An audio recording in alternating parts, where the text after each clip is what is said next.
네, 안녕하십니까. 소셜 미디어 마케팅, 디지털 트래픽 빌딩, 인터랙티브 미디어 캠페인 첫 번째 시간, 여러분 강의를 맡은 최재훈 교수입니다. 반갑습니다.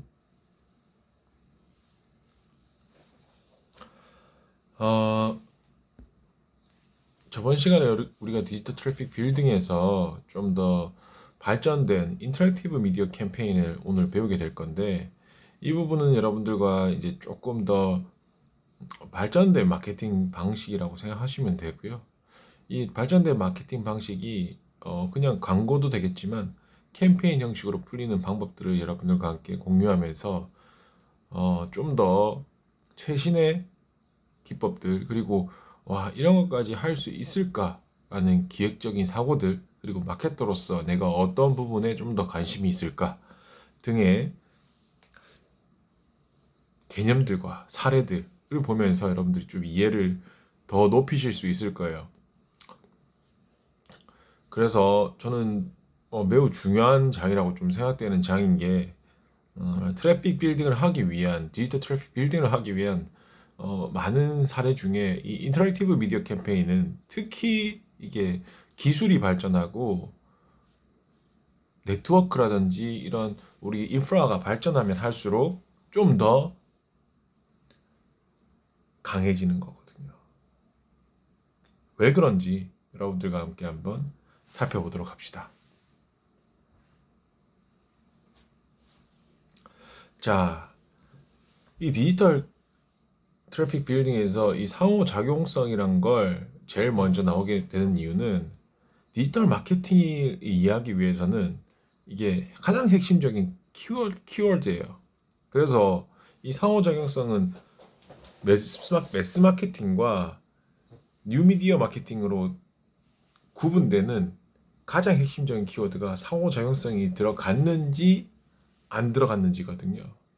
그래서 오늘 배우게 될 게 이 학술적인 관점에서 상호작용성에 대한 의미를 좀 많이 볼 건데 왜 그렇냐면 여러분들이 이 상호작용성이 어떻게 평가되고 어떻게 보여지고 그리고 어떻게 정의되고 그리고 특히 중요한 건 이 상호작용성 평가를 하실 수 있어야 디지털 미디어에 대해서 마케팅을 하거나 광고를 진행하거나 캠페인을 할 수 있다는 거죠. 근데 상호작용성이 있어야 된다고는 많이들 말합니다. 많이들 말해요. 하지만 이 상호작용성이란 게,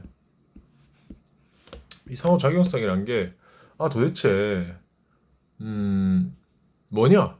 라고 물어봤을 때 정확하게 대답하는 사람은 거의 없을 거예요. 여러분들 회사에 가시더라고 하더라도 이 상호작용성에 대한 중요성은 계속 일어나지만 이 상호작용성이 있냐 없냐 그럼 어떤 것들이 상호작용성이냐라고 평가할 수 있는 사람은 거의 없어요. 그렇다 보니까 저는 여러분들이 마케터로서의 이런 역량을 키우실 때 디지털 미디어 마케팅은 빼놓으실 수가 없어요. 왜냐하면 디지털 미디어 마케팅이 결국에는 저희의 미래에서 사용될 수 있는 마케팅 방법이기 때문에 그리고 더 강화될 방법이기 때문에 여러분들이 이런 부분에 대한 좀 강점을 가지시길 원한다면 이 상호작용성 부분 꼭 기억해 두셨다가 이 부분은 상호작용성이 떨어집니다. 왜? 이런 부분이 상호작용성이 낮기 때문입니다라고 말할 수 있기 때문이죠. 그래서 이 학술적인 부분을 여러분들의 말의 근거로 가져가셨으면 좋겠어요. 자, 그래서 이 상호작용성에 대한 정의부터 여러분들과 함께 한번 알아보도록 하겠습니다. 상호작용성은 여러분들 메시지가 있잖아요. 우리 컨텐츠의 개념으로 볼 수도 있고 광고에서는 우리가 보내고자 하는 메시지가 있어요. 그 메시지가 메시지 발송자가 있고 메시지 수신자가 있어요. 그러면 그 사람들이 교환하고자 하는 메시지의 형태를 발송자와 수신자, 여러분들이 발송자일 수도 있고 여러분들이 수신하는 사람일 수도 있어요. 그 메시지 형태나 내용을 결정할 수 있어야 돼요. 내가 결정할 수 있어야 된다는 거지. 기업이 결정한 내용 그대로 사용하기만 하면 안 된다는 거죠. 보기만 하면 되는 게 상호작용성이 없는 거라고 보면 돼요. 그리고 두 번째로 소통 과정에 통제력을 가지냐. 소통 과정에 우리가 소통할 수 있는 과정에 우리가 마음대로 할 수 있냐라는 거죠. 그리고 실시간으로 가능하냐. 세 번째가 실시간으로 가능하냐. 실시간으로 가능하냐에서 상호작용성을 엿볼 수가 있는 거고요. 그리고 네 번째로 역할 교환이 되냐예요. 내가 발송자가 되면 발송자가 메시지라는 게 내가 여러분들 문자 메시지 보내듯이 발송자가 있으면 수신자가 있잖아요. 그러면 내가 발송자가 수신자가 됐어요. 문자가 왔다. 문자가 온 걸 받았다. 근데 문자가 다시 내가 보낸다. 그럼 다시 여러분들은 발송자가 될 수 있는 거잖아요. 이렇게 역할 교환이 가능해야 돼요. 다섯 번째로 양방향성이에요. 양방향으로 대화할 수 있어야 된다는 거죠. 기업이 혼자서만 말하거나 소비자가 혼자서만 말할 수 있다. 기업이 대답하지 못하거나 소비자가 대답하지 못하거나 한 명이 듣기만 한다거나 하면은 양방향적 커뮤니케이션이 아닌 거예요. 그래서 이 상호작용성은 이 모든 다섯 가지의 이야기들을 포함하고 있는 커뮤니케이션 과정이란 거죠. 그래서 이 상호작용성을 여러분들이 이해하시면 좋겠다는 거예요. 왜? 결국에는 인터넷이라든지 시대가 바뀌고 있고 이 시대가 모바일화되면서 점점 더 여러분들의 연결성, 실시간성은 확보될 거예요. 거기다가 메시지의 형태 이런 것들도 내가 원하는 대로 텍스트면 텍스트, 이미지면 이미지, 동영상이면 동영상 내가 원하는 대로 결정할 수도 있어야 되고 여러분들도 그렇게 하시잖아요. 여러분들 카톡 답변할 때 고민해요. 문자 보낼까 동영상 보낼까 고민하겠지만 내가 원하는 대로 안 된다고 생각하세요? 된다고 생각하시잖아요. 거기다 소통 과정에 내가 하고 싶으면 하고 말고 싶으면 말고 통제력도 다 가능해요. 거기다가 양방향성으로 친구가 주고받을 수 있죠. 이런 것들은 점점 더 강해질 거라는 거죠. 그래서 이 상호작용성이 디지털 미디어 마케팅, 디지털 트래픽 빌딩, 그리고 특히 인터랙티브 미디어 캠페인에서는 뭐 필수적인 요소라고 생각하시면 됩니다. 상호작용성이 없다면 인터랙티브 미디어 캠페인도 아닐 것이며 디지털 트래픽 빌딩도 어려울 것이며 디지털 미디어 마케팅에서도 효과를 보기가 힘들다는 거거든요. 그래서 이 상호작용성 여러분들이 꼭 기억하셨으면 좋겠습니다. 그래서 이 상호작용성을 여러 가지 관점으로 봐요. 상호작용성은 그냥 이것만 상호작용성이라 본다. 이것만 상호작용성을 본다라고 많이 이야기합니다. 학문적으로요. 하지만 여러분들은 이 관점들을 다 이해하고 알고 계셔야 돼요. 자, 상호작용성을 바라보는 첫 번째 관점은 커뮤니케이션 프로세스 관점이에요. 커뮤니케이션 프로세스. 그래서 메시지 교환 과정의 산물이란 거죠. 상호작용성은 그냥 메시지를 교환하다 보면 생길 수 있는 거다라고 보는 거예요. 이런 관점으로 본다면 상호작용성의 개념은 그냥 커뮤니케이션 하는 프로세스가 있을 거잖아요. 그럼 그 프로세스 상에서 교환하거나 응답하거나 이런 것들로 이루어진다는 거죠.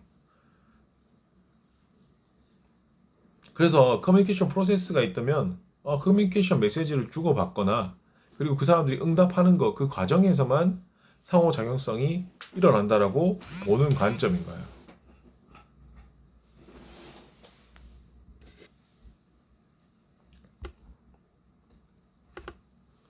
두 번째 과정은 기능적 관점이에요.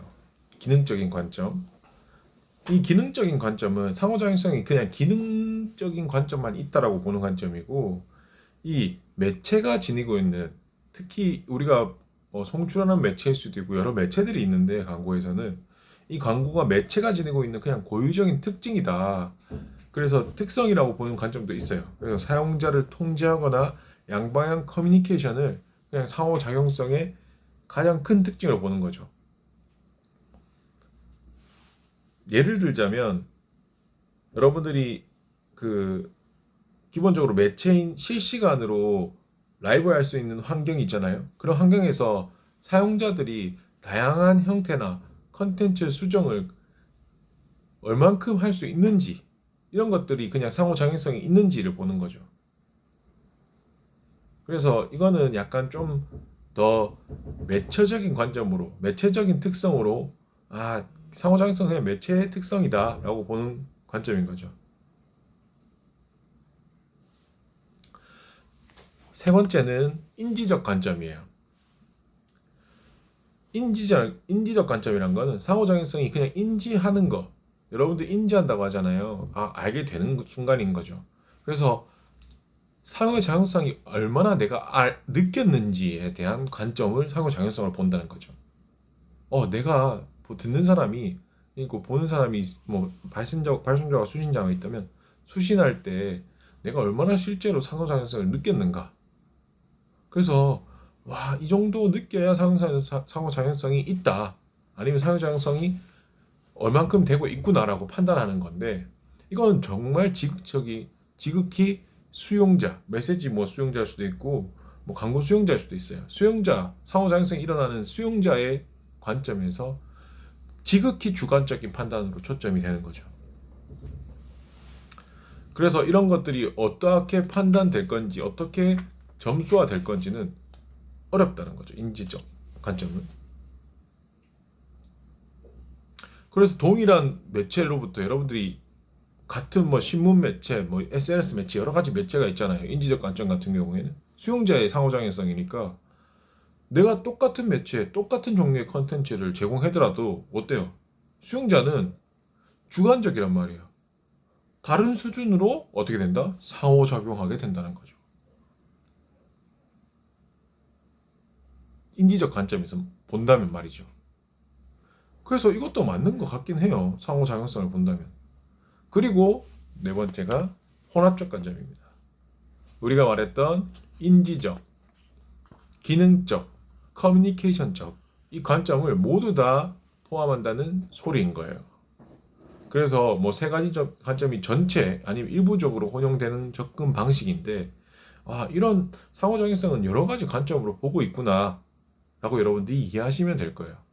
그래서 커뮤니케이션적으로는 이렇게 보고 있고, 인지적으로는 이렇게 보고 있고, 여러분들이 이런 주관적으로도 보기도 할 수 있겠구나, 기능적으로는 이렇게도 보겠구나 라고 이해하시는 거죠. 상호작용성을. 자, 그러면은 이 상호작용성은 여러 가지 관점도 있었고 개념도 있었어요. 그런데 이 상호작용성이 발생할 때 어떻게 발생하는지 보자는 거죠. 쉽게 생각하면 상호작용성이 어떻게든 일어날 거잖아요. 어떤 책에는 차원이라고 나와 있어요. 어떠한 차원에서 나타나는지. 그래서 상호작용성이라는 개념이 여러분들 인지적 관점, 주관점까지 커뮤니케이션적 관점 앞에서 보시지만 여러 가지 해석도 있고요. 이 상호작용성이 발생하는 건 여러 가지 상황이라는 것도 볼 수 있다는 거죠. 그러니까 이 개념 자체가, 상호작용성의 개념 자체가 그냥 1차원적인 개념이 아니라는 거예요. 다차원적인 개념이라는 거죠. 그냥 나 혼자만 판단할 수도 있고, 다른 사람과 커뮤니케이션 할 때 일어날 수도 있고, 어떤 기능이 생겼을 때 일어날 수도 있다는 거예요. 그래서 자세하게 한번 살펴보자는 거죠. 그래서 이거는 상호작용성이 발생하는 차원은 여러 가지 차원이 있는데, 이거는 학계에서 가장 많이 사용하는 차원이고, 여러분들이 이 정도 차원만 알아두셔도 충분히 상호작용성이 이렇게 발생하는 차원들이 이렇게 되고 있구나 라고 이해하실 수 있을 거예요. 첫 번째가 사용자와 메시지 차원입니다. 그래서 사용자와 메시지가 있고, 그 메시지 간에 상호작용이 일어난다는 거예요. 이런 작용은 특히 사용자가 메시지를 조작할 때 일어나요.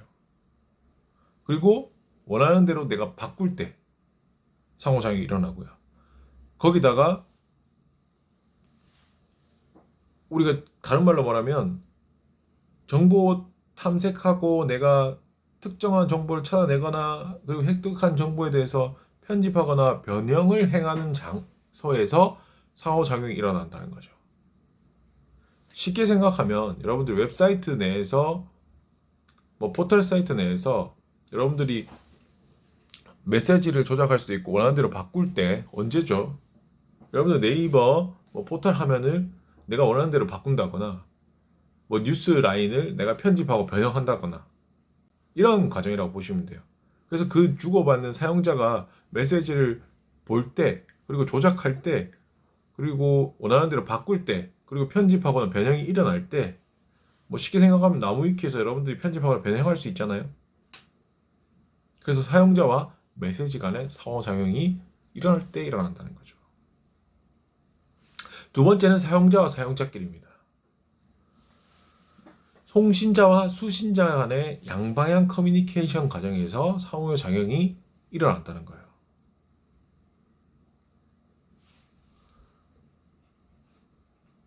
그래서 이거는 여러 가지 뭐 차원으로 볼 수 있는데, 첫 번째 많은 사례를 보시면 소비자와 광고주라는 거죠.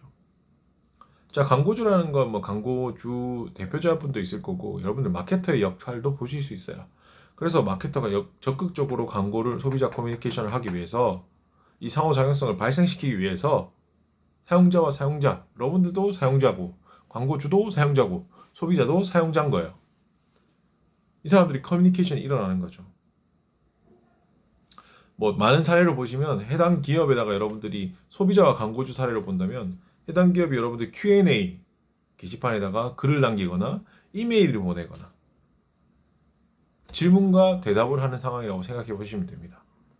여러분은 적극적으로 정보를 요구하는 거고요. 그 상황에 광고주는 적극적으로 정보를 제공하는 정보를 수용하고 거기다가 정보 요구된 정보를 또 재수용하기도 하는 과정이 거쳐지면서 여러분들이 상호작용성이 일어나는 거죠. 그러면 이와 같은 상호작용성은 여러분들의 경험이 형성되는 과정에서는 광고주한테는 즉시적으로 여러분들 피드백을 받아서 제공받으면 소비자가 만족하잖아요. 그리고 브랜드 충성도도 올라갈 거 아니에요. 이렇게 상호작용성이 발생함에 따라서 이렇게 상호작용성이 형성됨에 따라서 광고주랑 소비자랑 만났을 때, 사용자끼리 만났을 때에서 소비자와 광고주 만났을 때는 이런 느낌이 온다는 거죠. 상호작용을 통해서. 뭐가 일어난다? 광고주가 즉시적으로 피드백 해주면 해줄수록 와, 정말 나를 생각하는구나. 소비자 만족이 일어나죠. 거기다가 이 기업은 정말 나에 대한 관심도가 높구나. 그러면은 피드백이 빨리 오면 올수록 여러분들은 어떻겠어요? 충성도 형성에도 직접적으로 기여된다는 거죠. 두 번째 시각에서 사용자와 사용자에서 두 번째 시각에서는 소비자와 소비자 시각이에요. 소비자 간의 상호작용성인 거죠. 그래서 소비자가 뭐 예를 들자면 기업 마케팅 활동에 대해서 활발하게 관여하는 정도예요. 얼만큼 활발하게 관여하냐에 따라서 이 상호작용성이 높아지는 거죠. 뭐 여러 가지가 있죠. 온라인 채팅을 만들거나 온라인 게시판에 댓글을 달거나 사용자 간의 커뮤니케이션이 이루어질 수 있는 사이버 커뮤니티를 만들거나 이런 것들이 사용자와 사용자에서 소비자와 소비자끼리 이루어질 수 있는 상호작용성인 거예요. 자, 여기서 들어보셔도 여러분들이 기업들이 만들어주는 그 저번 시간에도 했지만 커뮤니티 활동을 만들어준다거나 온라인 게시판 댓글을 단다거나 온라인 채팅을 통해서 소비자끼리 온라인 채팅을 통해서 좀 더 우리 기업에 대한 로열티라든지 만족감이 더 늘어날 수도 있고 뭐 줄어들 수도 있는 상황도 있겠죠. 하지만 더 늘어날 수도 있고 좀 더 기업 입장에서는 정보들도 많이 얻을 수 있다는 거죠. 자, 이렇게 상호작용성이 발생되는 겁니다. 상호작용성이 제가 중요한 이유가 여러분들도 조금은 이해됐을 거라고 생각해요. 자, 그러면 중요한 부분이 나올 겁니다. 상호작용성은 어떻게 측정하나요? 자, 이게 여러분들이 그대로 쓰일 거예요. 상호작용성을 측정하려면 엄청나게 어려워요. 어떻게 상호작용성을 측정하지? 어떤 기준으로 상호작용성이 있냐 없냐를 확인하지? 상호작용성이 있는 건 알겠어. 그럼 얼마만큼 상호작용성이 있는지 몇 점이지? 여러분들의 상급자라든지 기업의 대표라든지 상호작용성에 대한 여러분들이 강조를 하고 싶다면 이걸 원할 거예요. 몇 점이니? 우리 웹사이트의 상호작용성 몇 점이니? 우리 집 커뮤니케이션 방법의 상호작용성 몇 점이니? 어떻게 더 나아가야 되겠니? 결국 여러분들이 상호작용성에 대해서 이야기한다면 발전 방향까지 여러분들이 이야기할 수 있어야 되는 거죠. 그럼 어떤 걸 고쳐야 될지 여러분들 정확하게 모르잖아요. 상호작용성이 좋은 걸 알겠어요. 빨리 해주면 피드백이 빠를수록 소비자 만족도 일어나고 브랜드 충성도의 형성에도 직접적으로 기여한다는 것도 알겠어요. 그런데 어떤 걸 더 해야 이 상호작용성이 더 높아질까? 라고 물어보는 방식이랑 똑같은 거죠. 이 상호작용성의 측정은 세 가지 측면으로 측정하게 됩니다. 세 가지. 첫 번째가 기능적인 측정이에요. 어떠한 기능이 있냐요. 두 번째가 인지적인 측정이에요. 얼만큼 인지되는지예요. 세 번째가 행동 측정이에요. 사용자가 어떠한 행동을 하는지예요. 그래서 그 각각의 그 예시들을 책에다가 잘 표현해 놨습니다. 여러분들이 한번 읽어보시면 좋겠어요.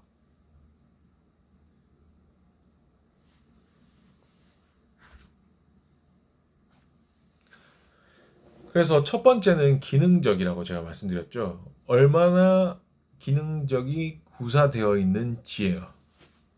그래서 뭐 웹사이트라고 얘기를 들어보시면 웹사이트를 구축한다고 하면은 웹사이트의 상호작용성이 수준이 높을수록 효과가 좋다라는 건 알려져 있어요. 그런데 이 웹사이트가 뭐 10개 웹사이트 우리가 평가한다고 쳐요. 그럼 10개 웹사이트에서 어떤 것들이 상호작용성이 높고 어떤 것들이 상호작용성이 낮다라는 걸 어떤 방식으로 측정해야 될까? 라는 걸 우리가 풀고 싶은 거죠.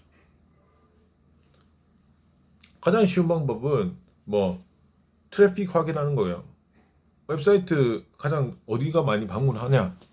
근데 트래픽이 결국 상호작용성의 기능 때문이라고 다 말하진 않거든요. 단정 짓긴 어려워요.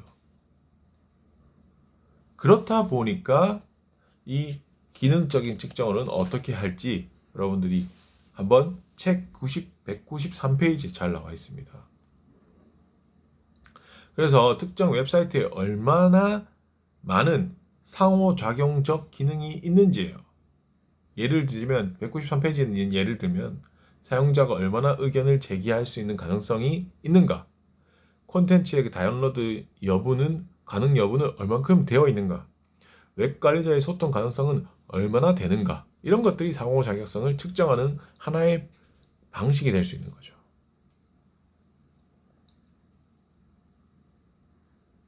그래서 여러분들은 상호작용성 해당하는 기능 쫙 적어놓고 그 숫자들을 카운트해가지고 상호작용성에 대한 측정이 가능해지는 겁니다.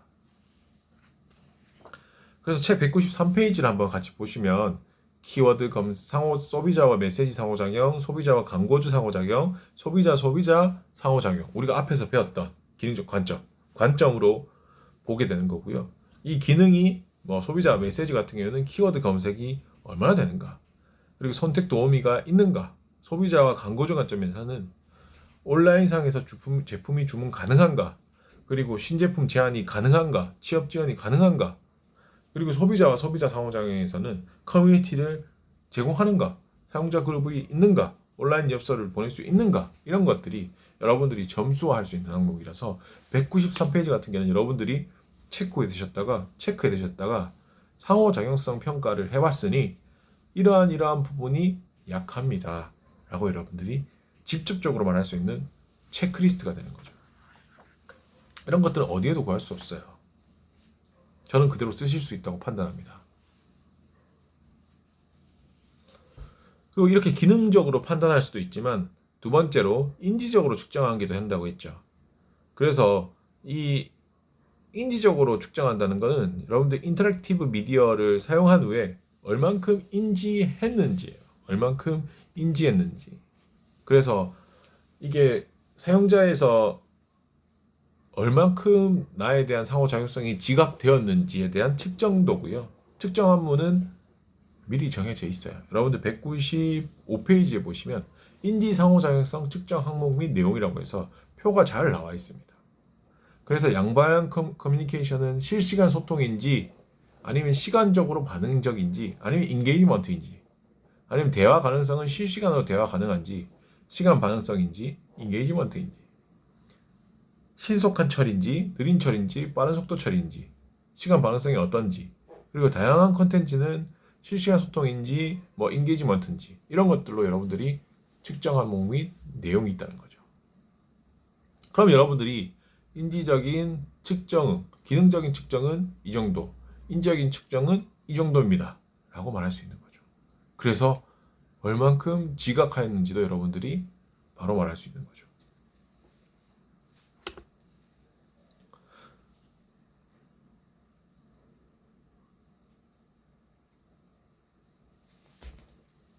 그리고 세 번째가 사용자 행동 측정이었어요. 앞에서 말씀드렸죠. 사용자의 행동 측정. 사용자 행동 측정에서 사용자가 실제로 행동을 얼만큼 했는지예요.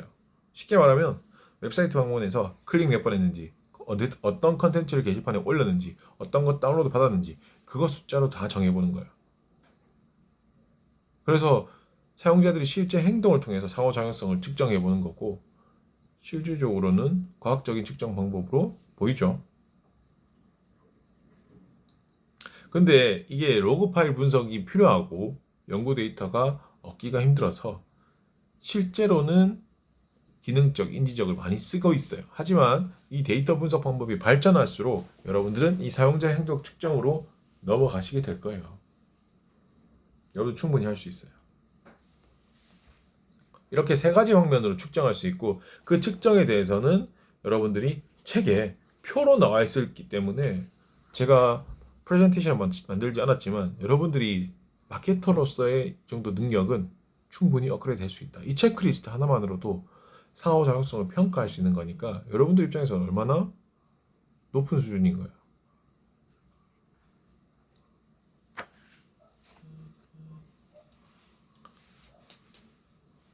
자, 그래서 이 상호작용성 측정 방법은 일반적으로는 인지된 상호작용성이 앞에서 말씀드렸지만 가장 많이 쓰입니다.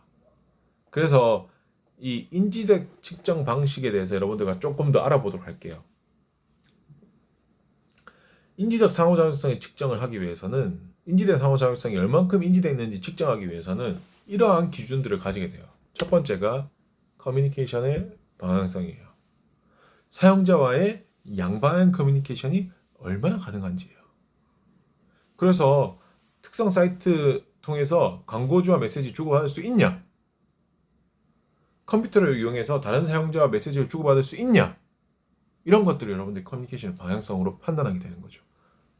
특히 인지된 상호작용성에서 커뮤니케이션의 방향성 첫 번째예요. 확인하는 거. 첫 번째 확인은 커뮤니케이션의 방향성을 확인하는 거고 어떤 걸 확인한다? 다른 사용자와 메시지가 교환 가능한가? 광고주와 메시지를 주고받을 수 있는가? 이런 것들이 커뮤니케이션의 방향성으로 측정된다는 거죠. 두 번째는 시간 반응성이에요. 시간 반응성. 상호작용의 반응이 여러분들이 상호작용하는 거잖아요. 클릭했을 때 이미지가 튀어나오고 말을 걸 때 말이 답변이 오고 상호작용의 반응이 얼마나 즉각적이고 지연 없이 일어나는지예요. 그래서 이게 시간 반응성이라고 하거든요. 그래서 어떤 것들을 평가하냐면 메시지가 처리되는 속도, 결과물의 정확성 이 두 가지가 다 돼야 돼요. 신속성과 반응성, 정확성이 전부 다 결부돼야 상호작용성이 높다라고 판단할 수 있는 거예요. 특히 시간 반응성에서. 세 번째가 사용자 통제성입니다. 아까 상호작용의 의미에도 나왔죠. 사용자가 시스템이나 컨텐츠에 대해서 얼만큼 통제력을 가지고 있는지에 따라서 사용자 통제성이 나야 되는데 이게 두 가지로 나뉩니다. 내용적으로 통제할 수 있는지, 시간적으로 통제할 수 있는지예요. 내용적으로 통제할 수 있는 거는 컨텐츠에 대한 거고요. 컨텐츠를 얼마나 많이 변형할 수 있는 거예요. 그래서 TV나 뉴스, 신문 같은 경우에 여러분들이 상호작용을 통해서 내용 변경이 가능한가요? 라고 물어보면 불가능하죠. 하지만 여러분들이 위키피디아 웹사전 보시면 나무위키 보시면 여러분들 내용이 불가능해요. 전부 다 변경 가능하죠. 그런 거 보면 내용적 통제성이 높다라고 볼 수 있는 거예요. 두 번째가 시간적 통제성입니다. 상호작용성 가정을 통해서 시간적 요소가 사용자한테 얼마나 자유롭게 통제하는 거예요. 자, 라디오 청취한다고 생각해 보세요. 여러분들은 상호작용성 생각해 보시면 시간 순서가 전적으로 누구 손에 달려 있어요? 시스템 제공자한테 달려 있죠. 하지만 여러분들이 MP3를 듣고 있다고 생각해 보세요. 사용자의 언제 곡을 들을지, 언제 멈출지, 다음 곡을 언제 넘어갈지 누가 결정합니까? 여러분들이 결정하죠. 이런 것들이 시간적 통제성이 높다라는 거죠. 이런 것들을 통해서 여러분들이 이 상호작용성을 인지된 상호작용성을 평가할 수 있는 거예요. 조금 평가할 수 있는 체크리스트들이 여러분들이 조금 나왔죠, 더.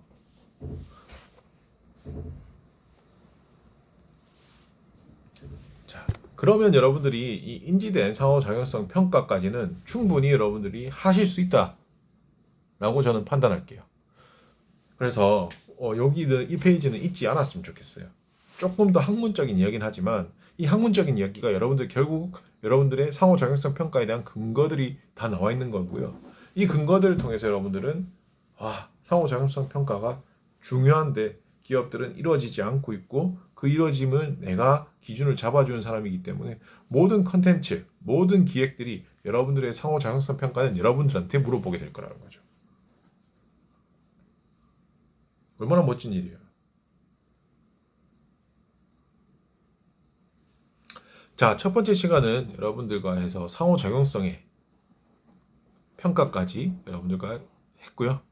다음 시간에는 상호작용성에 영향을 미치는 요인, 진짜 어떤 것들이 영향을 미치는지 좀 더 자세하게 수식으로 해가지고 알아보도록 할게요. 첫 번째 시간 고생 많으셨습니다.